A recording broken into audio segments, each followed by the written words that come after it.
We provide you the platform to turn your dreams into reality. Give wings to your aspirations with KR Mangalam University. तो operation सिंदूर की कामयाबी के बाद भारत अपनी defence नीति को और भी पुख्ता बना रहा है। इसके लिए डिफेंस सेक्टर को बूस्टर डोज भी दिया जा रहा है।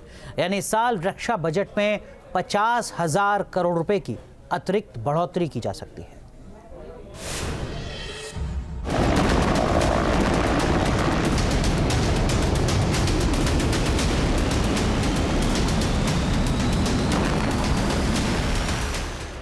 अचूक निशाना, जबरदस्त किलर पावर।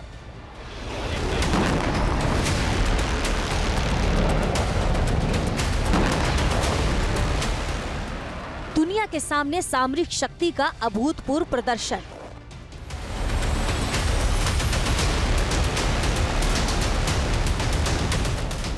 पाकिस्तान के ऊपर सैन्य श्रेष्ठता और आतंकियों के खिलाफ सबसे संहारक ऑपरेशन।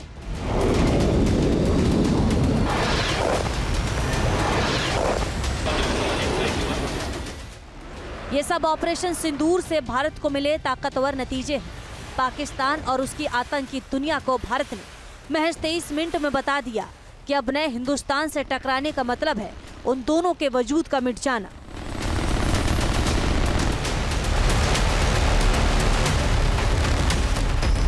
ऑपरेशन सिंदूर की कामयाबी के बाद भारत ने अगली रणनीतिक तैयारियों को अमली जामा पहनाना शुरू कर दिया है और इसकी एक झलक डिफेंस बजट में दिखाई दे रही है। संकेत मिल रहे हैं कि भारत सरकार इसी वित्त वर्ष के रक्षा बजट में 50,000 करोड़ रुपए की बढ़ोतरी कर सकती है।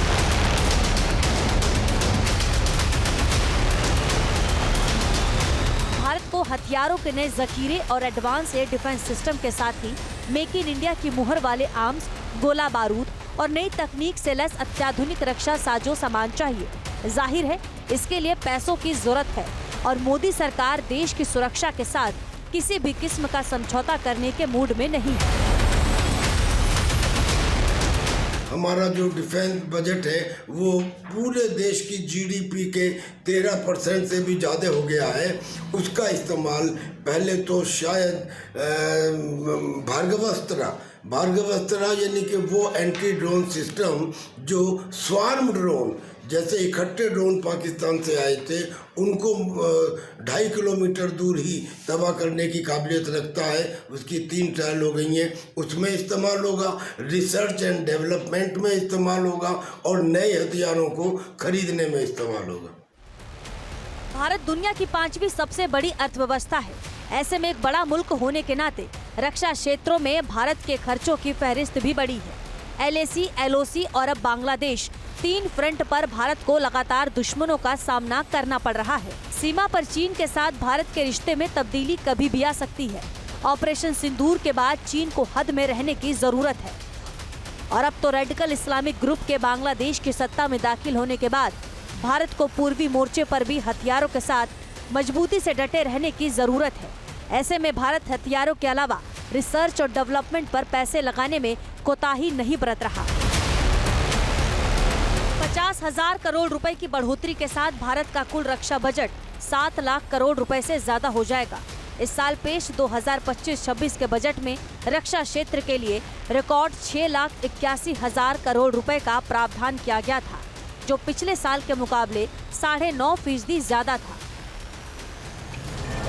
ऑपरेशन सिंदूर ने भारत को पाकिस्तान के खिलाफ रणनीतिक बढ़त दे दी है। अब इसे कायम रखने के लिए भारत को हथियारों और डिफेंस सिस्टम की नई खेप चाहिए। S-400 ने पाकिस्तान की मिसाइल्स को हवा में ही मार गिराया था। 2018 में रूस के साथ हुए समझौते के तहत भारत ने 35,000 करोड़ रुपए का सौदा किया था। ऑपरेशन सिंदूर के दौरान S-400 ने शानदार रिजल्ट दिए हैं। अब भारत ने रूस से S-400 के लिए अतिरिक्त मिसाइल और बैटरी की मांग की है। रक्षा क्षेत्र में खर्चों की एक छोटी बानगी S-400 से भी समझ सकते हैं।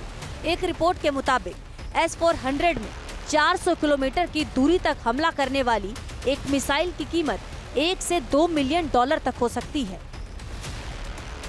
तमाम पहलू को देखते हुए इस साल आम बजट का सबसे बड़ा 13.34% हिस्सा रक्षा क्षेत्र के लिए ही रखा गया था। इसमें 1,48,722 करोड़ रुपए आर्म्ड फोर्स के आधुनिकीकरण, जबकि 31,277 करोड़ रुपए डिफेंस सेक्टर के बुनियादी ढांचों के रिसर्च और डेवलपमेंट को आवंटित किए गए थे। ऑपरेशन सिंदूर के बाद भारत में बने हथियार और डिफेंस सिस्टम पर भी निगाहें चली गई हैं, क्योंकि इनकी बदौलत भारत ने पाकिस्तान को तबाह भी किया और उसके हमलों को नाकाम भी किया। मसलन Akash missile, BrahMos missile, air defence system और स्वदेशी आकाश तीर सिस्टम मेक इन इंडिया के शौर्य का प्रतीक बन चुका है।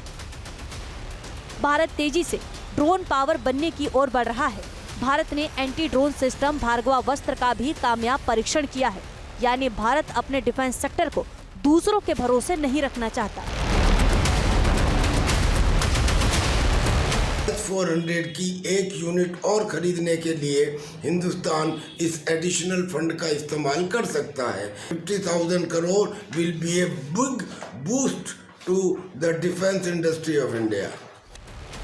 पिछले 10 साल के दौरान भारत के रक्षा बजट में 3 गुना की बढ़ोतरी हुई है। भारत सरकार इस सेक्टर को लेकर कितनी गंभीर है, 4 साल के आंकड़ों में देख लीजिए। साल 2022-23 में भारत का डिफेंस बजट 5 करोड़ 25 लाख करोड़ रुपए था। 2023-24 में बजट 5,93,000 करोड़ रुपए हो गया और पिछले वित्तीय वर्ष 2024-25 में रक्षा बजट बढ़कर 6,21,000 करोड़ रुपए हो गया।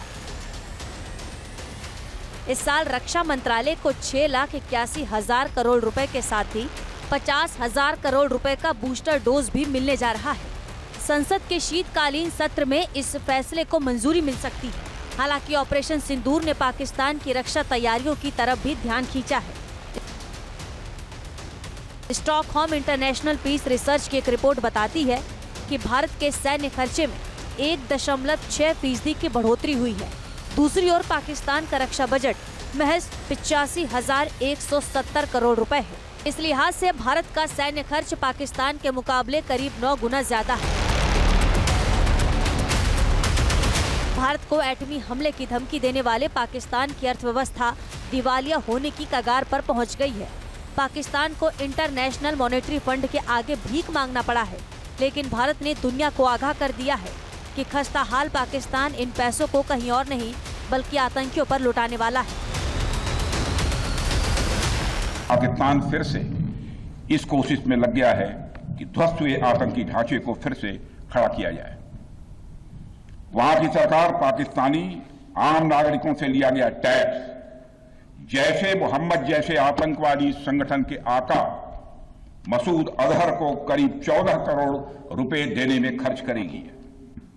लेकिन निश्चित रूप से इंटरनेशनल मॉनेटरी फंड से आने वाले $1 बिलियन के बड़े हिस्से को टेरर इंफ्रास्ट्रक्चर को फंड करने में इस्तेमाल होगा, ऐसा मेरा मानना है। भारत यही चाहेगा कि IMF पाकिस्तान को अपनी $1 बिलियन की असिस्टेंस पर वह पुनर्विचार करे और आगे भी किसी भी तरह की सहायता देने से IMF परहेज करे। भारत आर्थिक और सैन्य महाशक्ति बनने की राह पर है। भारत अमेरिका, चीन और जर्मनी के बाद डिफेंस सेक्टर में सबसे ज्यादा खर्च करने वाला दुनिया का चौथा सबसे बड़ा देश है। लेकिन पाकिस्तान और आसपास मौजूद आतंक परस्त मुल्कों की साजिश को नेस्तनाबूद करने के लिए भारत कोई कोर कसर नहीं छोड़ने वाला। Team news nation. News nation अब व्हाट्सएप पर खबरों की ताजा अपडेट के लिए न्यूज़ नेशन के इस QR कोड को स्कैन करें।